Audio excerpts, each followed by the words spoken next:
Sí, entre ser un hetero que busca, que discrimina a los de su mismo sexo a la hora de buscar pareja, y entre lo que defiende la izquierda de que un hetero que descarte a un homosexual interesado en él como homofobia porque no se siente atraído. Es que, claro, dudo mucho que todos los de izquierda defiendan eso porque, claro, es que hace falta ser muy gilipollas. Hace falta ser muy gilipollas para decir eso. Esa es la izquierda troyana, volvemos otra vez a Mark Fisher, esa es la izquierda troyana, ¿no? La izquierda... No será, yo que sé, pues serán, no sé, militantes así, pues, no sé, o algo así, porque para decir semejante gilipollas. Pero este debate sí que lo malo es que luego los líderes les apoyan porque con tal de tener el apoyo de... Eso es lo malo. Pero es que el juego político lleva a comulgar con ruedas de molino.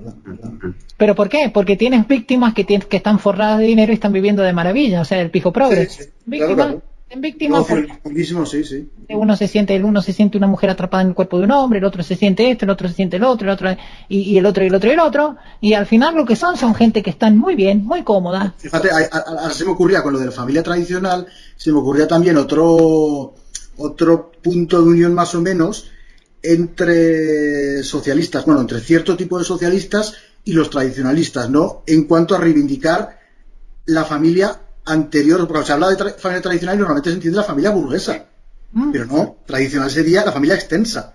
Claro, con el plan. Claro, o sea, entonces, por ejemplo, pues hay socialistas así tipo, pues no sé, tipo Polanyi, esos que tienen como un tinte conservador, ¿no? O Proudhon, gente así. Pues realmente, claro, están según los tradicionalistas, en la reivindicación de... Claro, bueno, en la reivindicación en general del mundo precapitalista, claro. Bueno, eso de lo que habla Camille Paglia. Camille Paglia le dice muy... Básicamente, la familia extensa y la comunidad, que también es una familia más extensa aún.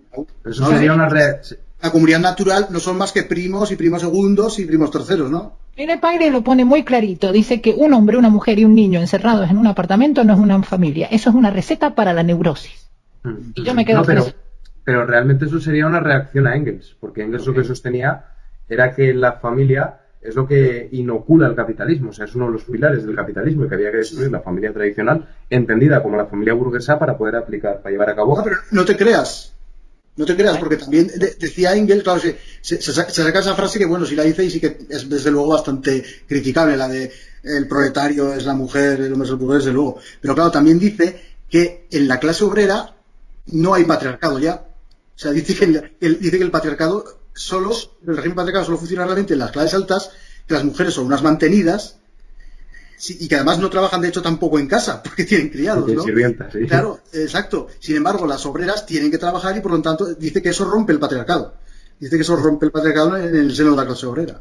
Sin embargo, acabó siendo al revés, ¿no? Al final acabó siendo el capitalismo el que dañó a la familia, ¿no? Porque el capitalismo fue el que llevó a la mujer emprendedora, nos llevó a todo esto que tenemos ahora. O sea que el capitalismo en cierta forma es el mecanismo, no es tanto sino más bien lo que en la izquierda llaman el neoliberalismo, que es la combinación entre Estado y capital. Eso al final fue lo que acabó llevando a este sistema que tenemos ahora en el que no necesitas familia. O eres empresaria tú misma o profesional, o el Estado te paga. Entonces, ¿para qué vas a querer familia? Sí, pero eso depende, porque es el estatismo el que promueve que sea el Estado el que ocupe el rol proveedor del padre o del marido, y esto es lo que evita, de alguna manera, que se conformen familias. Y yo creo que el feminismo actual, el feminismo hegemónico, no es la contraposición al patriarcado, sino su consecuencia. Me explico. Hemos pasado del varón desechable que se sacrifica por la mujer, o sea, la mujer con ciertos privilegios que podremos debatir sobre si estaba apartada de determinadas esferas políticas o públicas, etcétera. Bueno, no voy a entrar en eso, pero desde luego a la mujer pasa de tener un rol privilegiado que facilita el padre y el marido a tener un rol privilegiado que facilita el Estado, o la sociedad en última instancia como contribuyentes. Exacto, por eso es la combinación Estado-capital la que crea este fenómeno, no el capitalismo solo. Por eso ahí no es una crítica, eso ya no es una crítica, digamos, contra el ANCAP, no. Eso es una crítica en realidad contra la fusión de la corporación y el Estado, que es el resultado de lo que hemos llegado ahora, que es por la razón por la que ya no vas a tener otro Bill Gates, no vas a tener otro Elon Musk. Esta gente ya no va a volver a existir. Los que hay son los que surgieron en un momento dado y esto quedó así establecido. Tú ya no vas a ser Jeff Bezos. Ya se hizo Amazon. Claro, pero ahora, las 100 grandes fortunas es que actuales no son las 100 grandes fortunas de hace 10 años. no, para nada. Pero ahora no queda otra que ser el esclavo que tiene que estar angustiado, estresado, neurótico todos los meses para pagar al banco y nunca vas a llegar a eso, ya nunca. O sea, ya, que es lo que decía antes de cuando digo que Schumpeter mató a Ayn Rand, ¿no? Porque, claro, el capitalismo murió de éxito y por ello tu propuesta de capitalismo ya se ha vuelto aún más inviable de lo que era antes, ¿no? O sea, la propuesta randiana, digamos. Sí, porque el objetivismo no deja de nacer en un contexto de Guerra Fría que ya está superado. Exacto. También hay que meterse un poco en la mente de Ayn Rand, que no deja de ser una refugiada, una exiliada de origen judío, para más señas, mujer, que huía de la Unión Soviética y que cumplió el American Dream. O sea, realmente ella debía de concebir Estados Unidos como la tierra de las oportunidades, y de hecho así fue para ella. El mismo Fromm lo reconoce. Fromm dice que la mejor época de la historia de la humanidad fueron los Estados Unidos en 1958. Fue el mejor momento. Ya a partir de ahí se acabó, empieza la caída, ¿no? Para concluir el tema este de la equidistancia, veo que es un poco como lo que habla don Félix Mora, ¿no? Cuando don Félix Mora dice, existen dos clases de individualismo. Uno que es el que no es no ve al otro como un enemigo, o sea, no es un individualismo negativo, sino que es un individualismo positivo, y existe también un individualismo negativo, destructivo, como lo que hablábamos antes de Freud, del impulso de muerte y de todo esto. Y entonces ahí don Félix Mora ve dos tipos de individualismo. También creo que hay dos tipos de equidistancia. La equidistancia centrista, esta de la que hablábamos de Obama y de toda esta gente, y la equidistancia que se supone que es la que quiere alejarse un poco para poder comprender las dos partes sin tener que comprometerse, digamos, ideológicamente. Exacto. Que también lo del compromiso ideológico es algo... Y ahí quería presentarlo a Alvarito, que ha aparecido, Álvaro Joloch, un compañero de nuestro. Hola, Alvarito. Hola. Y no sé qué querías aportar, hemos hablado de los dos temas, tanto de la equidistancia como de la polarización. Y no sé qué querías añadir tú al... Vale, yo para mí la polarización es una consecuencia de las bases materiales que permiten que la información fluya con mucha facilidad. Esto te implica a que puedes encontrar un grupo al cual te sientes muy reflejado y como es más pequeño y no es tan amplio, te permite defenderlo más y te sientes como más integrado por él. De tal manera que un grupo que por ejemplo, antiguamente en la derecha, ¿no? De manera súper amplia, se está rompiendo y cada vez se está yendo a más pequeñas derechas y más cantidad de izquierdas, pero cada una más dura en el sentido de que cada una defiende más lo suyo. Y se pelea más, lógicamente, contra su propia derecha. De ahí que vemos los libertarios que se han dividido en varias familias y se pelean entre ellos. Pero es que eso mismo pasa en todo el resto de espectros políticos. Entonces yo creo que la polaridad es consecuencia de la información y bueno, y poco a poco. El problema será cómo conjugar esto con la democracia.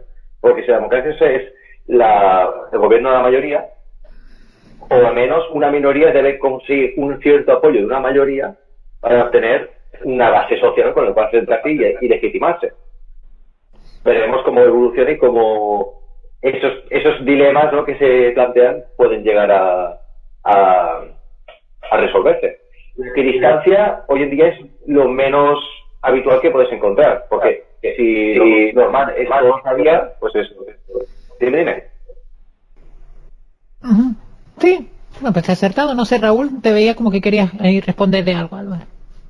Ok, pues yo para concluir quería insistir un poco más y desarrollar ese punto que ya hemos sacado antes, de que nada tiene que ver ser honesto intelectualmente, o sea, ser equidistante racional, como digo yo, así un poco entre comillas, nada tiene que ver eso con ser moderado o centrista.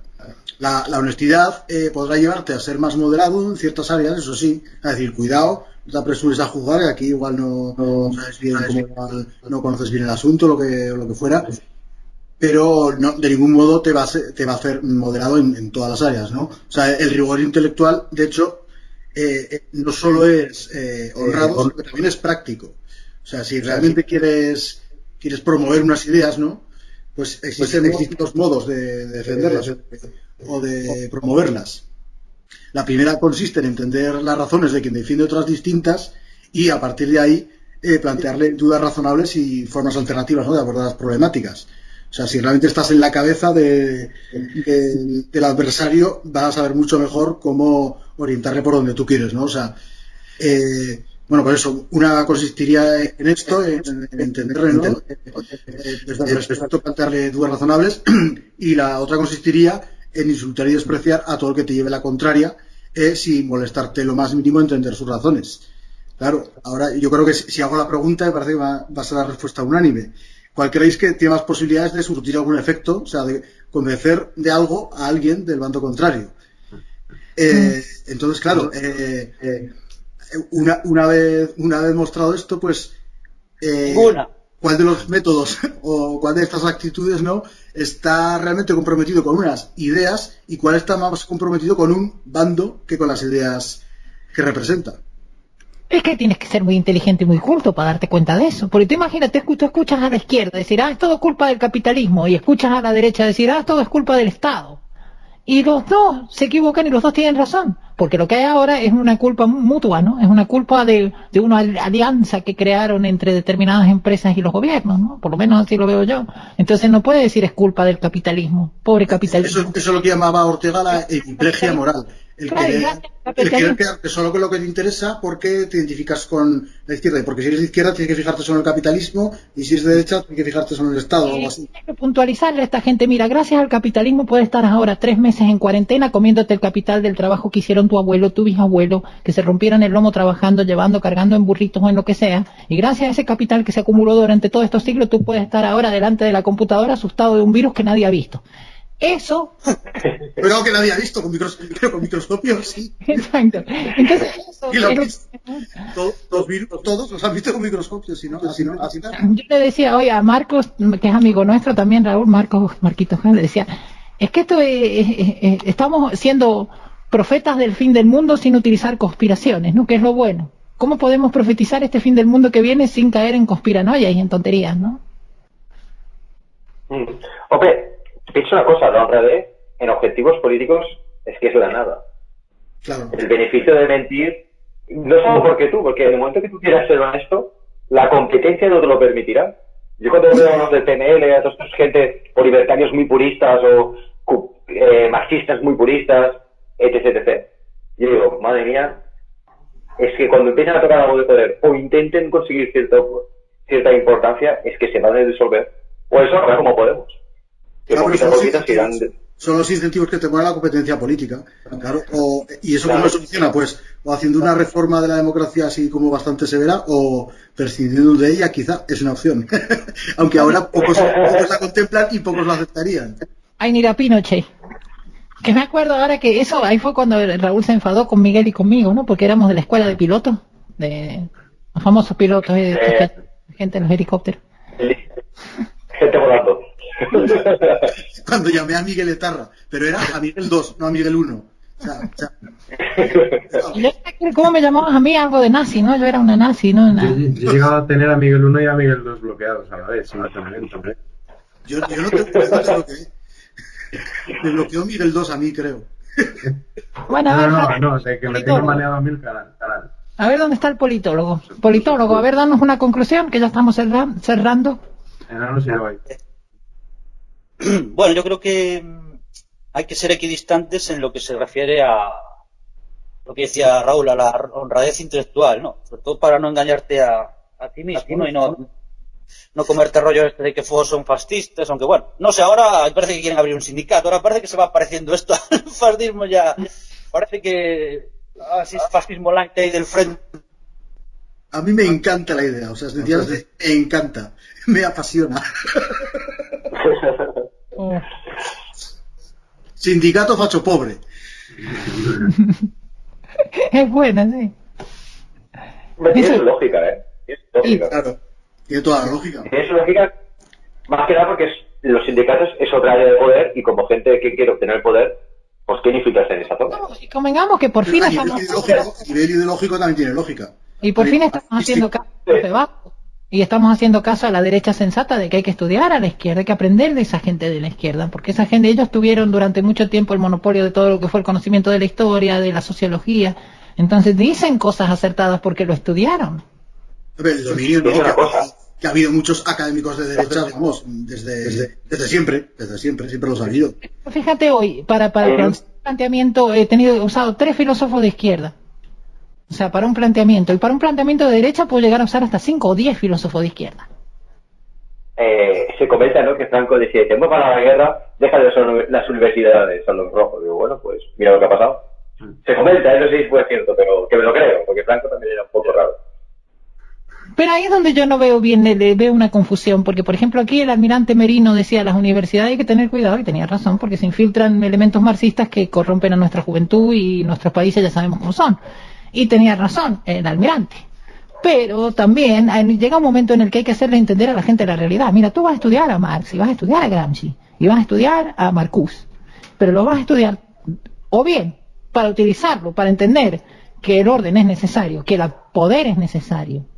La forma, no sé, la podemos discutir. Entonces, ¿qué me vas a decir? Es algo que es inherente a la naturaleza humana de lo que hablaba esta gente. O sea, está bien que después te digan, bueno, no, es yo que soy socialista, y diga, bueno, es que eso es una utopía, el socialismo. Pero aún así te están aportando conocimiento sobre una época que te interesa saber, más ahora que estamos en el resultado de esos tiempos, ¿no? Bueno, a ver, el poder es totalizador. Cualquier persona que intente jugar en el poder y no intente totalizarlo todo, está dejando brechas para que le entre el enemigo por esas zonas donde ha ocupado el poder y se lo coman con patatas. Si es que David domina es porque la derecha ha abandonado la lucha de ideas. Pues claro, ¿por dónde le entra el enemigo? Pues por esa zona. Exacto. Te abres la brecha y te pierdes la batalla. Porque tarde o temprano te van a comer todo.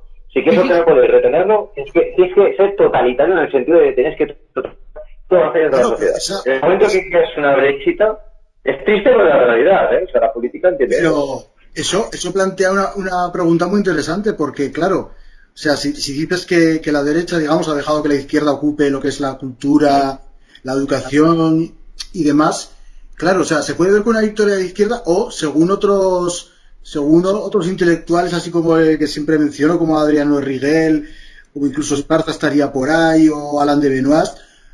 O sea, en realidad, ¿es una victoria de la izquierda o es una victoria del liberalismo y el capitalismo que ha sabido integrar y anular en cuanto política, en cuanto económicamente, o sea, en cuanto fuerza revolucionaria a nivel político y económico, anular a esa izquierda convirtiéndola en algo cultural, por lo tanto más, en términos marxistas, superestructural que no afecta a la base? Claro, eso es una lectura interesante también. Sí, por eso incluso puede darse lo opuesto, puede darse que la derecha acabe recopilando y recogiendo a todos estos autores y todos estos pensadores de izquierda para darle forma a su favor, ¿no? Como lo que hablábamos hoy, que no me acuerdo si era de Foucault o de Fromm. Estábamos hablando de Fromm y del otro, del que se suicidó también, ¿cómo se llama el otro filósofo? Mark, que también habla de lo mismo, de cómo que hay una izquierda que lo que está haciendo es dañar a la verdadera supuesta buena izquierda, ¿no? Porque ellos están buscando lo que, en lugar de buscar la igualdad real, ¿no? Buscan el parecido, el parecerse al otro, la similitud con el otro. Ser igual que el otro, ser igual que el otro, lo que sea. El problema de la izquierda es que vive en el medio del agua. Es decir, si tú vives cerca del agua en un barco, tarde o temprano te vas a mojar y vas a tener que adaptar tu forma de vida al agua. El capitalismo lo inunda todo y encima lo peor es que está yendo a más.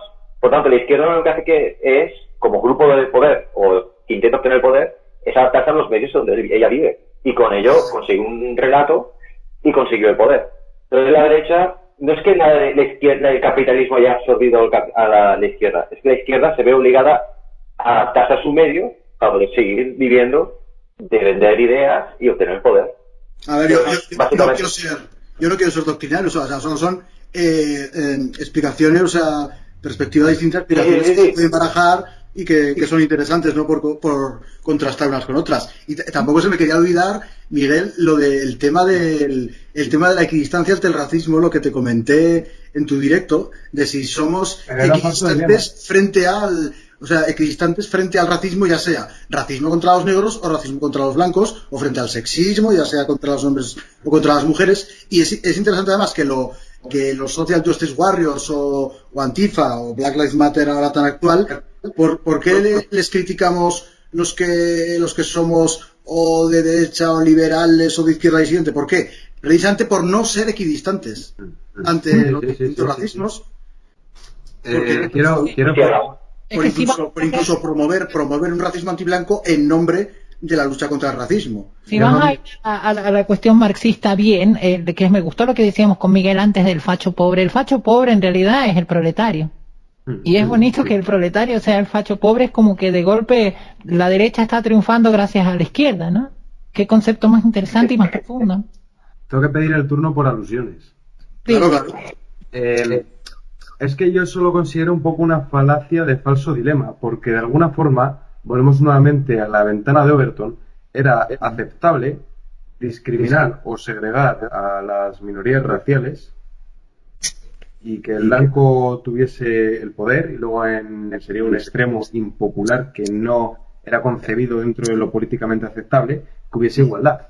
El problema es que la ventana de Overton se ha ido escorando progresivamente y para imponer una igualdad de resultados, que esto evidentemente, por más que digamos que el capitalismo ha absorbido al socialismo, evidentemente esto es lucha de clases pura y dura, igualdad de resultados, solo que cambiando al sujeto revolucionario, que ya no es el proletariado, sino que sería el negro, el moreno, el indígena, etcétera. Yo lo que veo aquí es que ahora mismo se considera moralmente aceptable redistribuir riqueza de los blancos o distribuir poder, visibilizando, dando cuotas raciales, con políticas cremallera, otorgando papeles planos en películas para visibilizar a estas minorías. Eso sería aceptable, mientras que ahora ha quedado como un extremo defender la igualdad ante la ley y la meritocracia.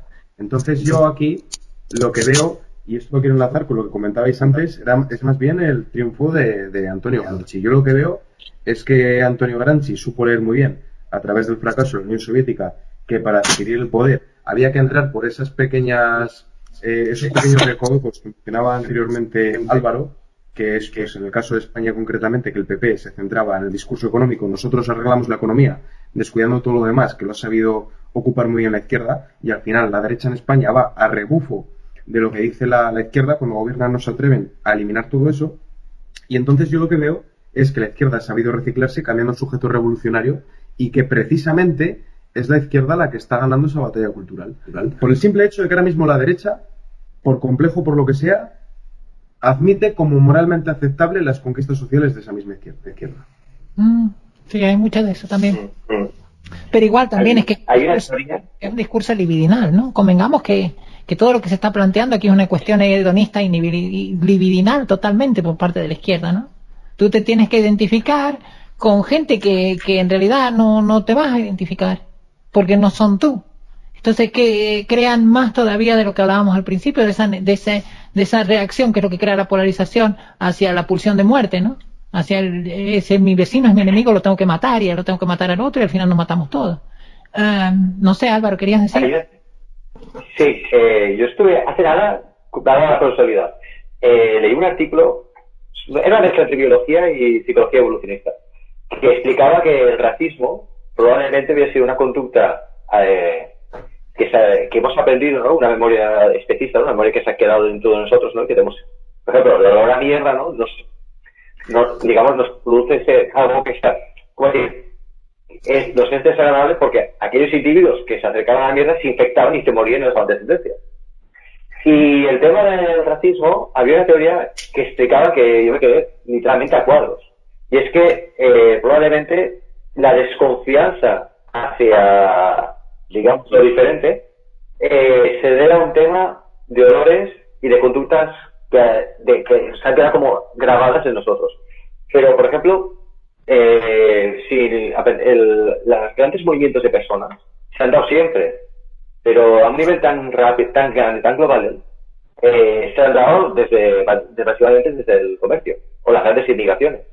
Pero tú fíjate que el racismo surge cuando sacas la raza de contexto, Álvaro, porque estaba leyendo el otro día a Heródoto unos viajes que hizo por el Nilo. Depende. Claro, es que el racismo, como lo definimos hoy, pero como el digamos, antiguo, lo que tuvo un tío de hace 70.000 años, no es racista, yo no sé, yo veo un tío muy raro que he visto aquí, es que y yo lo mato porque es un tío de él. Es muy curioso. Y me alejo de él. Es que el racismo es incluso, no solo es dominarlo, es incluso alejarte de él, tener miedo de él. Y dicen que, por ejemplo, que una de las explicaciones sería por temas de virus y bacterias. O sea, cuando hay un tráfico humano grande, también van los virus y las bacterias, y aquellos grupos que se mezclan, elevan la mortalidad muy elevada. Es como dicen, ostras tú, este tío que viene de fuera, no solo puedo desconfiar de él, sino que encima tengo la sensación que como me quede con él, puedo morir por algo que desconozco. Y ese miedo instintivo que está dentro, pues...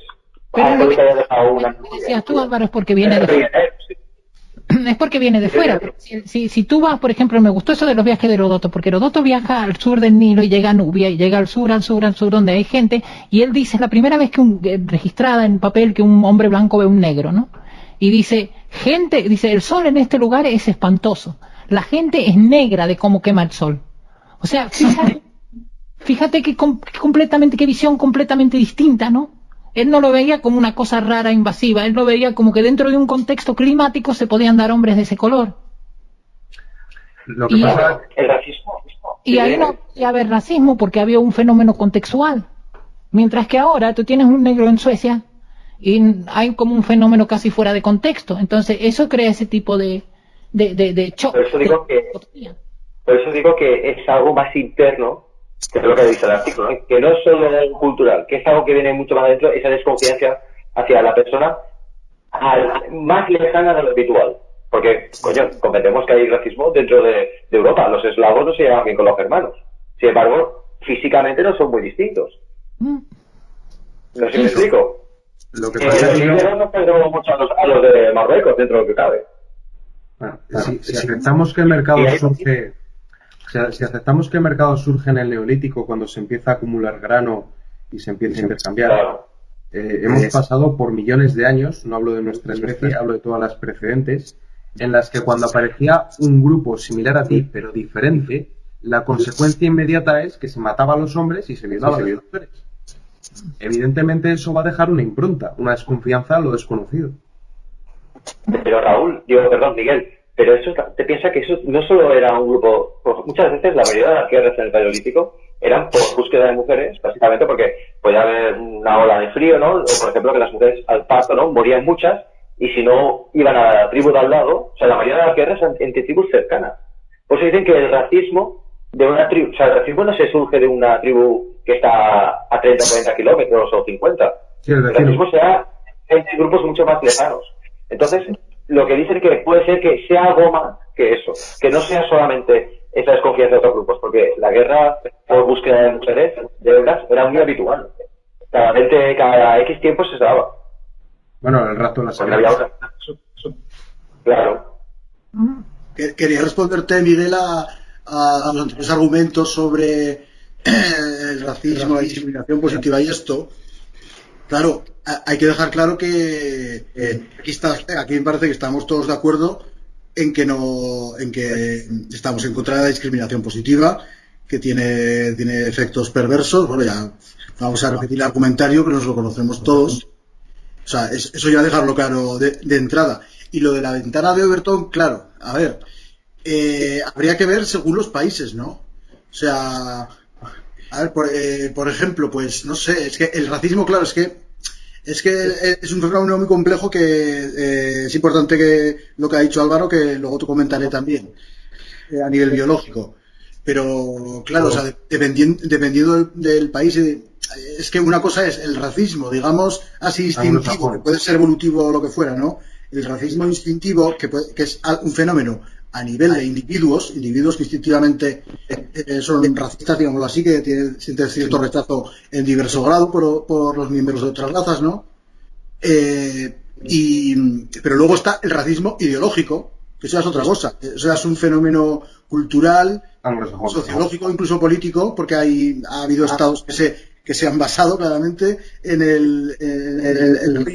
y no solo la Alemania nazi, sino Gran Bretaña durante mucho tiempo, Estados Unidos durante mucho tiempo, Suecia durante más tiempo que nadie mantuvo la eugenesia, hasta los años 90, cuidado, y aún, a principios de los años 90, aún había criterios raciales, cuidado.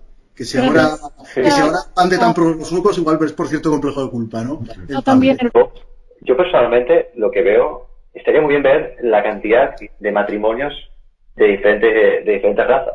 Y así sacaríamos si tiene razón Daniela o no. Yo lo que veo que a priori el occidental blanco se ha terminado entre comillas. Entonces, la mujer, al menos a corto plazo, puede que busque estar con un negro. ¿Por qué no? O sea, a nosotros nos gustan las tetas grandes porque no puede gustar una polla grande, entre comillas. Pero puede ser, no sé, cada uno sabe lo que tiene. Pero a lo que me refiero es que, por otra parte, la selección femenina es muy fuerte. Y yo dudo mucho que se quede solamente en lo que es al corto plazo. Yo, por lo que veo, se mantiene bastante lo que son los matrimonios entre negro-negro, negro-negra y blanco-blanco. No sé, tú, Daniel, te has viajado más y tú lo habrás visto más. Sí, no, yo es cierto. Yo creo que la visión a largo plazo, lo que son las relaciones a largo plazo, serán más de misma raza, entre comillas. Sí, es cierto. Y a corto plazo se ve más del otro. Es que es una cuestión de suplantar, o sea, tú lo que estás planteando es debilitar al hombre de un país, afeminarlo para suplantarlo por otro de otro país, que de ahí entran las conspiraciones, ¿no? Y empieza la gente a decir, no, que eso es que Soros y que no sé qué. No es entrar... Es que la represión de la cultura, ¿no? Que la cultura es pura represión, se haya pasado de frenada, que también puede pasar. Que la cultura occidental haya intentado tan, digamos, autocaparse que se haya pasado de frenada y ahora, por ejemplo, africanos sin balas. Puede ser. Sí, a mí me gustaría apuntar una serie de cosas. O sea, la primera, que los blancos no son menos fuertes que los negros. Los blancos, de hecho, tienen bastante más fuerza en el tren superior. Y prueba de ello es que los campeones de natación y halterofilia no son negros, sino que son blancos. Donde tienen más fuerza los negros es en el tren inferior, que es por lo que destacan en competiciones olímpicas, como es la resistencia y la carrera. O sea, eso de que el negro tiene más fuerza es una falacia. Porque la raza más fuerte en lo que es el tronco y los brazos es el blanco, y eso ha quedado constatado viendo los Juegos Olímpicos, que yo creo que ahí es con lo que se desmonta esa falacia de que el ser humano no tiene subespecies. Porque evidentemente hay rasgos que no son iguales en unas zonas que en otras. Y luego, con respecto a lo que comentaba Raúl, y me tengo que retrotraer a hace media hora aproximadamente, yo creo que es que ahora mismo se considera racista el ser antirracista. O sea, que tú niegues que puede ejercer racismo una minoría o que puede recibir racismo un blanco, se considera racista porque se ha resignificado el término racismo, que ya no es la discriminación en base a la raza, sino que supuestamente es un modelo socioeconómico sustentado en la explotación de las minorías racializadas, como dicen los progres, por parte de los blancos. Entonces yo aquí coincidiría con Daniela en la parte que dijo de que a día de hoy un negro tiene las mismas oportunidades, a lo que yo agregaría que no existe tal cosa como la culpa colectiva o las deudas históricas, porque ninguno de nosotros estaba cuando pasaron esas cosas, ni ninguna de las personas que viven ahora lo han sufrido. Pero sin embargo tengo que discrepar muy fuertemente con Daniela al respecto de poner como antagónica la cultura anglosajona positiva, buena, bla, bla, bla, con la cultura hispana. Porque la cultura hispana, si ahora mismo adolece de esa asexualidad o esa feminización del varón, es precisamente porque España ha sido europizada, mientras que en Hispanoamérica perdura más la cultura española primigenia. O sea, Hispanoamérica no ha sido tan contaminada por la esfera anglosajona como España. Y ese es precisamente el problema. Sobre todo. Y que estamos juzgando el racismo en España conforme a los cánones de lo que es el racismo institucional y cultural que mencionaba Raúl de Estados Unidos. Porque como vivimos en un mundo globalizado, hemos importado ese concepto. Aquí en España no se tenían esclavos negros. A lo mejor, anecdóticamente, hasta la Edad Moderna, sí que podía darse. O en colonias, provincias de ultramar, como el caso de Cuba. Ahí a lo mejor sí. Pero en este suelo no teníamos esclavos. Entonces, pero no es el punto. El punto, Miguel, ahí es que el Estado es igual. Porque tú ves, por ejemplo, dices de Latinoamérica, pone el país más macho de los machos de Latinoamérica, el típico país que se describe como el ¿de dónde viene el macho? De México. México ahora es un caos de feminismo y una cuestión de si tomamos el feminismo como reacción a lo que es la masculinidad, México está destrozado. Entonces, ¿qué pasa? Los países que no están destrozados, Oriente, África, esos lugares, ahí sí manejan otros conceptos. Pero todo lo que es Occidente, tanto anglosajón como hispano, están en ese sentido igual. ¿Pero este feminismo no es importado acaso de las universidades estadounidenses? El feminismo que tenemos ahora, el hegemónico.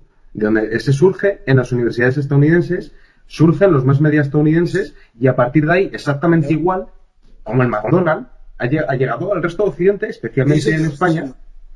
Que eso es evidente. La cultura española no replica los cánones, no replica el modelo racista y esclavista de Estados Unidos. Al rey Carlos III de Inglaterra o a Washington es una extrapolación ridícula. O sea, no podemos decir que el Imperio Británico exportó a ¿cómo se llama esta, la que escribió el Scam Manifesto? Sí, la Valery Solanas. Exacto. Valery Solanas no tenía nada que ver con Carlos III de Inglaterra, ni con la...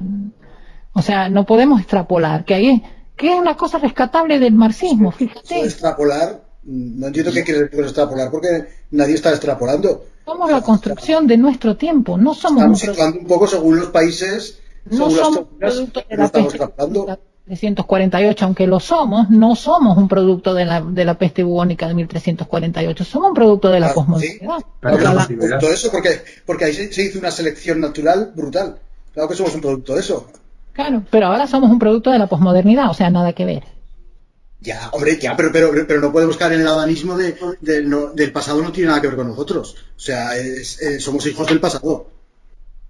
Sí, hasta cierto punto, porque el pasado también ten en cuenta que es el resultado de una historia que te han contado y de mucho panfleto político también. La historia tampoco... De donde no hay no se puede sacar. De donde no hay no se puede sacar. O sea, todo lo que tenemos hoy viene del pasado. Del futuro no viene. Egiptólogos me vivo peleando con los egiptólogos porque cada uno ve una cosa distinta. La historia es una cuestión que termina siendo un panfleto político si no tienes cuidado, ¿eh? Muy pero fácil. España, ¿Quién la escribe? Incluso España es víctima de eso. España es víctima de una historia mal escrita, convengamos. Bien, pero Daniel, a lo mejor no se ha entendido bien mi punto. Lo que te quiero decir es que España, entendiendo Hispanoamérica como España, es hija del mestizaje, mientras que el mundo anglosajón es hijo de la segregación. Exactamente.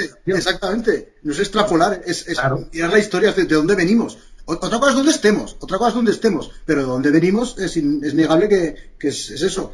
Pero hay que hacer una salvedad, claro, para que no digan que idealizamos, perdona un momento, Daniela, para que no digan que idealizamos la hispanidad o que demonizamos la anglosajona. Yo he dejado claro que admiro muchísimas cosas de la cultura anglosajona, pero y en la hispanidad, a ver, lo del esclavismo, pues sí es verdad que en la época de los Borbones, los franceses sí que trajeron los modos coloniales esclavistas al Imperio Español, pero, o sea, no se generalizó tampoco a lo bestia, pero sí se empezó a hacer. Y también es cierto que desde el principio, desde el descubrimiento de Cuba o Santo Domingo, de toda esa zona del Caribe, pues al principio sí que es verdad que cuando murieron los indios taínos por las epidemias, entonces sí es verdad que se llevaron esclavos negros ahí, pero solo ahí, y luego ya con los Borbones. Y se producían casamientos entre negros y blancos. Pero también te pueden decir, como argumento en contra, te pueden decir que es que los españoles colonizaron militarmente, no llevaban mujeres hasta el siglo XVI, mientras que los ingleses iban en presas. Pero porque los españoles no lo necesitaban. Sus hijos, claro, no se mezclaban y no intervenían, que es ahí está lo de no intervengo, que significa no te ayudo, puedo ayudarte, pero no te ayudo por tu bien. No, y desde luego que era mucho más heroico y más noble. Para mí es más heroico y más noble una conquista militar que una conquista empresarial. O sea que ahí estoy con el Imperio Español, no con el inglés. Porque es una cuestión de nobleza, de honor, de la cuestión del caballero, de la conquista. Yo he llegado a estas tierras y es una cosa más básica. Los reyes promovían la mezcla para evangelizar y crear buenos súbditos. Por lo tanto, es lógico.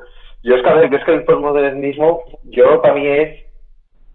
O sea, la izquierda, en mi opinión, era 100% marxista y el propio Partido Comunista intentaba aplastar las diferentes corrientes para crear una única corriente fuerte. ¿Qué pasó? Que cayó la URSS y ese poder único se cayó, que, digamos, controlaba las izquierdas estas postmodernas y las discriminaba. De repente no tenía nadie que las discriminaba y los otros tenían un complejo de, coño, son chaqueteros, la gente es chaquetera. Si en los años 90 dice que eras pro-soviético, era como mirarte y decir, tío, acaba de caer. Por lo tanto, el modernismo y en cierta manera todas las nuevas ideas es que, digamos, es las ideas discriminadas del pasado que han cogido el relevo de las antiguas. Sí, es la reacción más que la revolución. Pero es que no puede haber revolución. No puede haber revolución, Alvarito, ¿sabes por qué? Porque no hay nada nuevo. Estamos en una historia, en un momento de la historia en el que, como decía Nick Land, todo es nostalgia, ¿no? Ya lo que es la modernidad sucumbió ante la nostalgia, ¿no? La modernidad y el futurismo murió ante la nostalgia. Ahora todo son cosas de nostalgia del pasado. La creatividad ha caído por esto. El deseo de la gente de reproducirse y de formar familia también, obviamente, porque no tienes ya unos parámetros de estabilidad a futuro, ¿no? Entonces todo este tipo de cuestiones pero eso vuelve porque tengo mucha información. Cuando tienes mucha información dices, esto es esto, vale. No te sorprende porque coño, cada vez estás continuamente rodeado de nuevos estímulos, por lo tanto nada te sorprende. Y en cierta manera, es lo que decían, el mundo avanza. Es verdad que el mundo cada vez va mejor en cierta manera. O sea, la esperanza de vida se ve, cada vez somos más, entre comillas. El problema es que los problemas a los cuales nos enfrentamos cada vez son más complejos fruto de nuestro avance previo. Claro, eso es lo que te da, digamos, una cierta decisión. Yo antes avanzaba 5 cada día y ahora solo para avanzar 2. Ostras tú, pero en verdad se está avanzando. O sea que, claro, la complejidad te lleva a que resolver los nuevos problemas que acontecen sean más complicadas. Y parece que estemos inmóviles y mirando siempre al pasado. Pero es que hasta la reacción implica continuidad. No sé si me explico. Hasta la reacción implica continuidad porque la reacción no surge de la nada. Contra algo está reaccionando. Claro. Hay una Nada sale de la nada. La única diferencia es que la reacción va a ser siempre un revival en lugar de un invento nuevo, ¿no? Siempre va a ser o volver a un sistema anterior, porque ya conocemos todos los sistemas. No, pero la reacción que estamos viendo hoy sí que es algo nuevo. O sea, la estrategia de Trump, de Bolsonaro, de Vox, de Defensa Nacional, sí es algo nuevo. Sí, eso sí es algo nuevo. Pero te quiero decir que en cuanto a que la actividad filosófica no es nuevo. O sea, tampoco es nuevo. No, claro. Tampoco es nuevo. Hoy publiqué en Facebook sobre un emperador de un rey de Egipto que lo comentaba antes, y este tipo llegó a rey por la palabra, no llegó a rey por ir matando gente, que era lo que se supone que la gente hacía en el pasado, y se llamaba Irisor, y su símbolo era un halcón y una boca, la boca y el halcón, ¿no? Porque el hombre logró, como mérito suyo, ser rey porque decía la verdad, decía la justa. O sea, que decir la justa, decir la verdad, la palabra, el poder de la palabra, otra vez, ¿no? La cuestión gramsciana casi. Es lo más importante, es la clave. La clave está en lo que decimos, ¿no? En cómo construimos todo lo que va a venir después a partir de ahí. Teníamos que ver el contexto de cómo ese rey pudo llegar a ser rey. Porque claro, dependiendo del contexto, a veces que la gente dice, bueno, venimos en un contexto de muchas guerras y queremos algo de paz. Pues mira, este tío parece que me da algo de paz y estabilidad. Pues ahora me junto a él. Y decía la verdad, mira, estos son todos como mi ley, estos son toda una panda de ladrones, papá, mira, este te vienen a robar, este te dice que te van a proteger y te roban también. Y claro, el tipo decía la verdad y llegó a rey. Lo mismo por así. En general, decir la verdad pone más problemas que virtudes, por desgracia. Tiene que ser una sociedad que está en un estado jodido, pongamos, para que surja un rey así, ¿no? Tiene que, es lo que decías tú, tiene que estar en una situación complicada, ¿no? Que haga falta alguien que hable la verdad para que vuelva al orden y vuelva a la estabilidad y haya un rey otra vez. Como empecé con Sócrates. El problema es que si alguien pueda ser un Lenin o un Hitler. No nos vamos a meter a equidistancias entre Lenin y Hitler. Eso, por cierto, aquí quienes son equidistantes entre nazismo y comunismo. Yo ya no lo soy. A ver quién es más equidistante aquí. Pero es que es una falacia del falso dilema otra vez. Porque ¿por qué tengo que elegir entre dos cosas que son malas? Yo tengo claro que el comunismo es peor. Digo cuál es peor. Si es peor el comunismo. ¿En serio? Sí. Uf. Yo no lo creo. Yo no lo creo. Yo no lo tengo tampoco. Tengo que comparar a la Italia de Mussolini con Mao Zedong o con Stalin. No, la Italia de Mussolini sí. En cuanto a muertos ya son cuanto a muertos. Bueno. Pero cuidado, pero la expansión colonial fue bastante brutal, eso sí. Sí, por Abisinia y por Libia. La expansión colonial de Mussolini por África, eso ya es otro cantar. Pero muertos italianos durante su gobierno, poquísimos. Pero contamos entonces como liberalismo la expansión de Francia y de Inglaterra por África también. Claro. Sí. Eso se lo cargamos a la cuenta del fascismo, del liberalismo, de los estados, de lo que queráis. Una manera para saber qué régimen era peor es ver la cantidad de agentes políticos infiltrados que había en la sociedad y la porcentaje de cantidad de gente que pertenecía al Estado para controlar el propio país y la cantidad de gente que no estaba dentro del Estado. Curiosamente, y eso yo lo veo así en plan cuantitativo, si un régimen tenía, por ejemplo, Ceausescu, que tenía en un bloque de pisos de 12 o 13, 4 o 5 eran espías. Eso es una sociedad altamente agresiva y altamente, digamos, muy negativa. Sin embargo, Mussolini consiguió tener un poder bastante estable y con muy poca cantidad de gente en el Estado. Los parches de combatimiento eran bastante pocos en relación de la población total de Italia. Claro, es que ahí la pregunta... Yo ahí desconozco la URSS, el problema de la URSS, y compararla contra, o sea, la URSS de Lenin, compararla con la URSS contra la Alemania de Hitler, primero es, ¿en qué momento se comparan? Porque es que son regímenes que fueron evolucionando. Exacto. No se puede comparar la Alemania del 44 a la Alemania del 41. No puedes comparar la URSS recién llegados a la URSS cuando muere, bueno, cuando le dan el yuyu a Lenin y hay las luchas internas del partido y las curvas internas. Sí. Más aún la Italia de Mussolini, que creo que cambió mucho. Sufrió muchos cambios la Italia de Mussolini. La Alemania de Hitler fue casi, o sea, desarrollar el Estado totalitario lo más rápido posible, o sea, fue una guerra relámpago, pero contra los disidentes, básicamente. Mucho enfocado en el elemento racial, ¿no? Que eso ya lo hace más complejo. Yo de comparar regímenes y dices, mira, lo mejor, cágate en todos. Tienes que salten eso menos. Que vuelva el rey ese. Te cuidas de salud. Que vuelva el rey ese de la palabra del halcón con la boca, ¿no? El rey de la palabra justa. Yo quería llegar ahí porque así como empecé con Sócrates, quiero acabar con Sócrates también. Bien. Ya, al respecto de la palabra. Y es que él hacía la crítica de que la demagogia siempre va a triunfar cuando tienes que convencer a la gente. Y ponía como ejemplo que si tú pones a un médico que te va a prohibir que comas lo que te dé la gana y pones a un pastelero que te va a regalar chuches para que le des poder, te va a regalar golosinas, pues evidentemente la mayor parte de las personas se van a decantar por el pastelero. Y tengo que hacer un inciso, porque quería haberle dicho a Álvaro una cosa hace cerca de una hora cuando se incorporó al debate y se me fue la cabeza y de hecho se me acaba de... sí, que lo que comentaba él, y además se podía traer un poco a colación con lo que hablaba Daniela, de que existe un individualismo malo, que sería el atomismo, y un individualismo bueno, que es el que genera que las relaciones entre las personas sean voluntarias, que podríamos debatir, pero no quiero entrar en eso, si es precisamente el estado de bienestar quien provoca el atomismo, al hacer que la gente no dependa de relacionarse porque cubre tus necesidades. Pero bueno, lo que decía Álvaro de que se fractura en ideologías hasta el mismísimo individuo, me parece válido, pero en círculos académicos, porque en círculos más populares me parece que es al contrario, que se produce una reducción al absurdo y al final las personas aceptan como válidas las banderas ideológicas del grupo que creen conformar. Ejemplo, yo soy de derechas. Como Juan Carlos Molino. Eso es, yo soy ateo, pero defiendo a la iglesia porque soy de derechas, no me gustan los toros, pero defiendo la tauromaquia porque soy de derechas, y largo etcétera. Yo soy de izquierdas, no quiero que mi hija esté con un negro, pero voy antirracista. Todo eso, que podría catalogarse como hipocresía, está muy a flor de piel, porque volvemos al tema de antes, de la radicalización en bandos, que mencionábamos, que no necesariamente quiere decir que sean bandos antagónicos, pero sí que la gente se posiciona con mucha fuerza con las banderas que consideran propias.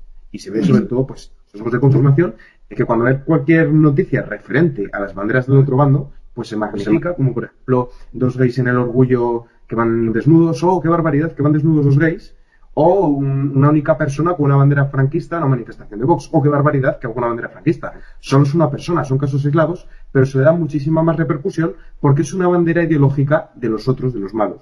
O sea, eso es lo que quería agregar, pero como Daniela y Raúl se enzarzan en debates, pues no me dejan. No, pero es que ahí volvemos a la pulsión de muerte esa de la que hablaba, de la de Freud, ¿no? La pulsión de muerte, que llega un momento en que el ser humano quiere matarse, quiere matar a los otros. Es tremendo eso, ¿no? Como la psicología plantea que existe una pulsión de muerte, que así como está el eros, que es lo que nos lleva a tener sexo, a disfrutar de la vida, a trabajar, a lo que sea, a celebrar, bailar, lo que sea, está lo opuesto. Es que yo creo que eso es biológico, Daniela. Yo creo que el ser humano no está adaptado a vivir en tantas aglomeraciones. O sea, yo creo que eso es el tribalismo. Yo creo que es una respuesta. Hay experimentos con ratas, y evidentemente un ser humano no es una rata, porque tenemos muchas capacidades cognitivas mucho mayores, pero cuando se genera un entorno propicio para las ratas, donde tienen seguridad, agua, comida, todo lo que deseen, juegos, entretenimiento, cuando la población de ratas aumenta a un punto crítico, se empiezan a matar porque sí. Se forman dos bandos y se empiezan a destruir hasta que solo queda un bando en pie. Y yo me pregunto hasta qué punto no es esto extrapolable al ser humano y al hecho de que nos empecinamos a vivir en urbes. Sí, incluso ahora obligados a estar segregados y encerrados, ¿no? Que el encierro también es otra cosa que... Y se dispara el divorcio. Exacto. Y sí, y cuando salgan se van a matar. Sí. Yo, por ejemplo, lo que sí me doy cuenta, yo que he vivido en Barcelona y luego en un pueblo, es que las condiciones sociales en entornos más pequeños, sobre todo el estatus, se ve mucho más. O sea, en un pueblo, el aparentar, el tener un buen coche, el tener un buen tractor, lo que sea, se ve mucho más que en la ciudad. La ciudad es más anónimo. La gente idealiza mucho la vida del pueblo, pero en verdad la vida del pueblo, como todo el mundo se conoce, todo el mundo tiene que dar una imagen muy buena y en cierta manera es mucha fachada. Pueblo pequeño, infierno. Claro. Exactamente. Por otro lado también tienes más sentido de comunidad, tienes un amigo gay, tienes un amigo de otra forma, mientras que en una ciudad en el mundo virtual te juntas con la gente como tú, nada más, no te juntas con esa clase de gente, ¿no? En cambio en un pueblo está toda la clase de gente toda junta, ¿no? Que es lo bonito también, ¿no? El sentido de comunidad, el sentido de que no se trata de buscar similitudes en la gente, sino de lo que hablábamos antes de Fromm, de buscar una igualdad legítima más allá de una igualdad de similitudes, ¿no? Me venía a la cabeza Puerto Urraco, que no sé si te acordarás tú, Daniela. No, muy bien. Raúl, Bueno. tú te tienes que acordar, porque si no recuerdo mal, fue Navarra, que te queda cerca, a mí también, Tierra de Jota, Sí. pero Puerto Urraco, que acabaron los del PP y los del PSOE liándose a tiros. Muy bien. Creo que eran los del PP y los del PSOE. Yo no sabía que eran los del PSOE. Yo creía que eran dos familias sin más. Desconocía el dato de que una era del PSOE y otra del PP. Sí. Deberían hacerlo más seguido, ¿no? Es que los pueblos se votan al Sí, alcalde. Tampoco es importante porque los pueblos se votan al alcalde, pero sí que iban por ahí los tiros. Nunca mejor dicho, los tiros. Sí, casi el segundo podcast, casi en torno al racismo, sí. Se Pero lo podía- me gusta mucho lo que ha dicho Miguel, porque sintetiza una idea que yo sí que le he dado muchas vueltas, pero que nunca la había visto así sintetizada también, ¿no? Lo de que las ideologías las podemos fraccionar hasta el individuo si hablamos de académicos, si hablamos de gente estudiosa, de gente erudita y más. Pero no lo podemos hacer a nivel social, porque a nivel social se conforma eso, se agrupan en torno a banderas, se agrupan en torno a esas banderas y mentalidad tribal y comulgar con ruedas de molino, que decimos todo eso. Y de ahí que tuviera razón. Parece perfecto acabar así. Es una Y de ahí- conclusión como muy... De ahí le da la razón al almirante. Fíjate que las universidades no debieran estar controladas por marxistas. No porque esté mal estudiar el marxismo. Justo me dio que no es porque esté mal estudiar el marxismo en sí, sino porque esté mal que se enseñe a esa edad en las universidades. Es que yo de hecho recuerdo, no te vayas a la universidad, yo recuerdo que en bachiller, en literatura, historia y filosofía, vi a Marx y a los austriacos, a los Chicago Boys, a los objetivistas y voy a meter a Hope por otro lado, a los libertarios, los descubrí luego por mi propia cuenta. Yo no sabía que existían. Sí, a mí no me los mencionaron para nada. No, exacto.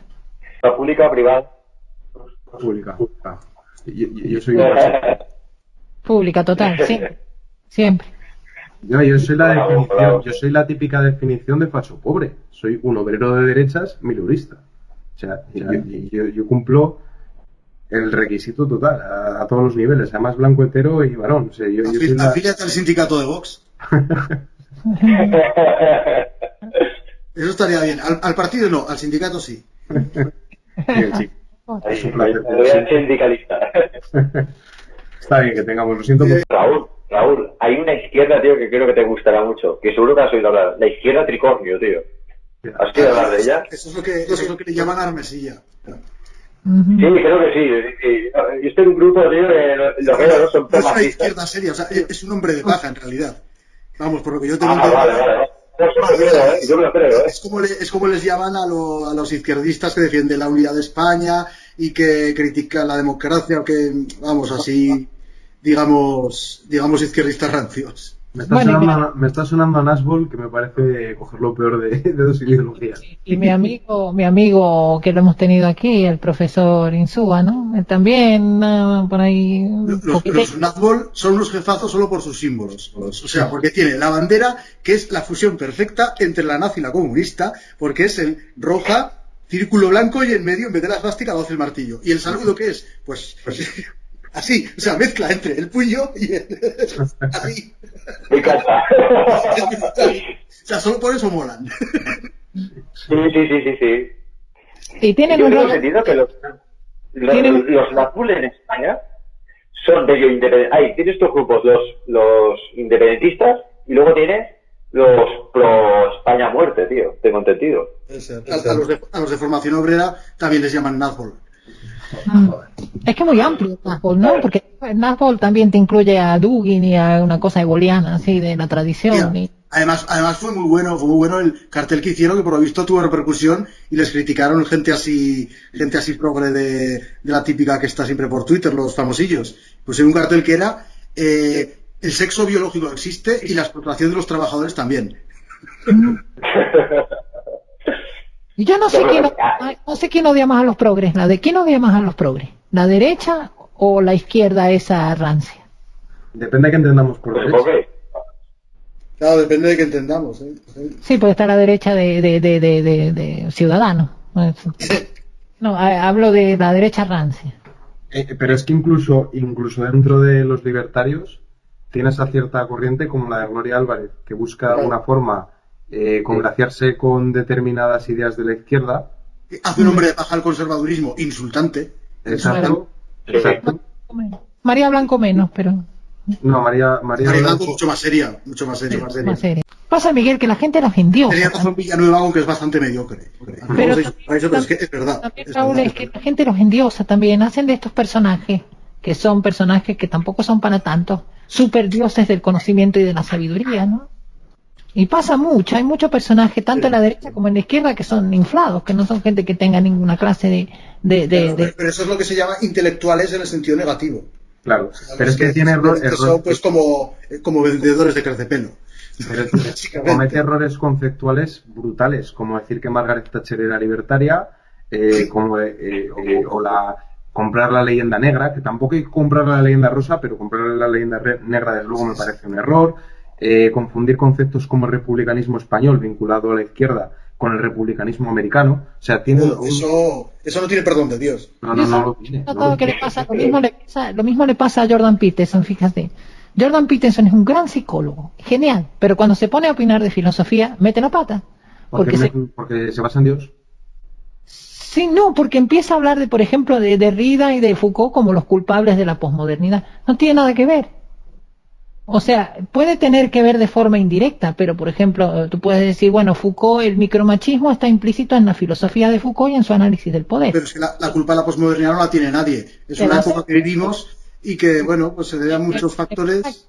Entonces, como que dice Jordan Peterson, mejor quédate con la psicología, que es lo tuyo y que nos encanta cuando hablas de psicología, y cuando hablas de Dios, fantástico, y cuando hablas de teología, fantástico. Pero hablar de teología está bien siempre y cuando no lo uses para equipararlo a la moralidad, porque él extrapola su moralidad a lo que es moralmente aceptable y lo hace en base a sus prejuicios religiosos.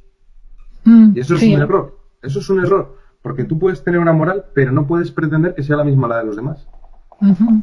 Y ahí crean hombres de paja, ¿no? Claro, porque él podría apelar a que la tradición de Occidente ha estado vinculada al cristianismo de alguna manera y que eso es exitoso, y eso sí que sería válido, porque eso sí que tienes algo que puedes contrastar. O sea, es un hecho objetivo. Exacto. Pero cuando ya te lo llevas a que esto es así, porque así viene reflejado en la Biblia, ya estás incurriendo en un error. Porque claro, el debate académico tiene que ser en términos prácticos, claro, en términos empíricos. Método científico. Sí, claro, sí. El tema es muy bueno, porque es que la religión, la principal función es cohesionar al grupo, pero también transmitir información de manera económica, o sea, poco costosa. Y la religión es una entidad de moral tanto en cuanto que acumula el saber de muchos de los años, de miles de años, que se va sintetizando y se va, entre comillas, por competencia evolutiva, y al final va a quedar un relato que es la doctrina religiosa. Y muchas veces, eso explica muy bien Hayek, y muchas veces la religión, o sea, que está en lo cierto por eso, porque ha durado mucho tiempo y ha tenido que aguantar y soportar y llevarse a la confrontación muchas veces. Yo no digo que sea así 100%, pero que tiene que por lo general la religión, si existe, es por algo. Eso es evolución por otra.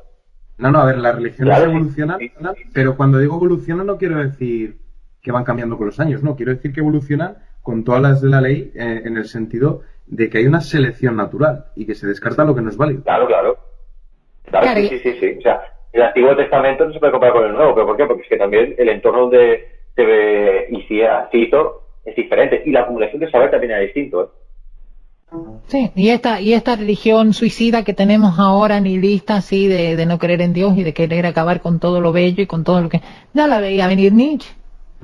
Nietzsche ya se la veía venir, o sea, decía, esto que va a venir ahora va a ser peor que todo lo que hemos visto antes, porque va a ser por la misma saturación que hablaba Miguel, porque si es demasiada gente, el impulso de muerte freudiano va a surgir. Y como le des una crisis económica ahora, porque están todos más o menos viviendo lo que hablábamos antes del capital de los abuelos y de los bisabuelos, pero espérate que ese capital se acabe, espérate que se coman todo el capital y toda la deuda. Hombre, Y- y no... Yo en economía creo. Lo que puede pasar. No, adelante. No, muy simple, que yo, por ejemplo, yo la bolsa estoy mirando cada vez y yo tengo clarísimo que vamos a llegar para antes de Trump, máximos históricos, y se mantendrá, pero luego vendrá un bajón del copón. Lo tengo, vamos, clarísimo. Pues ya aprovecharemos Otra cosa que... yo estoy ahora con ETFs en plan que replican el SP500, que suban, y a la que vea la cosa está chunga, dentro y a ver qué pasa. Y ahora mismo tengo 5.000 euros metidos en farmacéuticas. Joder, sí que te has concentrado, ¿eh? Y están subiendo. De hecho, a una le podría sacar ahora vendiéndolas una rentabilidad del 16% con respecto a cuando hice la compra. Pero bueno. como tengo fe en que siga subiendo, todavía no voy a esperar. Igual me cago en todo y de repente mis 5.000 valen 2.000. También puede Yo me pasar. voy a seguir metiendo, como veo la cosa, me voy a seguir metiendo en el oro. Incluso estaba pensando que podíamos buscar algo para vender ¿no, Miguel? En el canal. ¿Has visto un programa en el que venden, por ejemplo, hacen tratos de venta de oro? Que el oro yo creo que es una cosa que puede andar muy bien como viene la mano ahora, ¿no? Sobre todo si van a imprimir dinero para mantener las cuarentenas y todos los costes de esta historia. Bueno, chicos, un placer Chao. como siempre. Chao. Nos vemos. Un placer.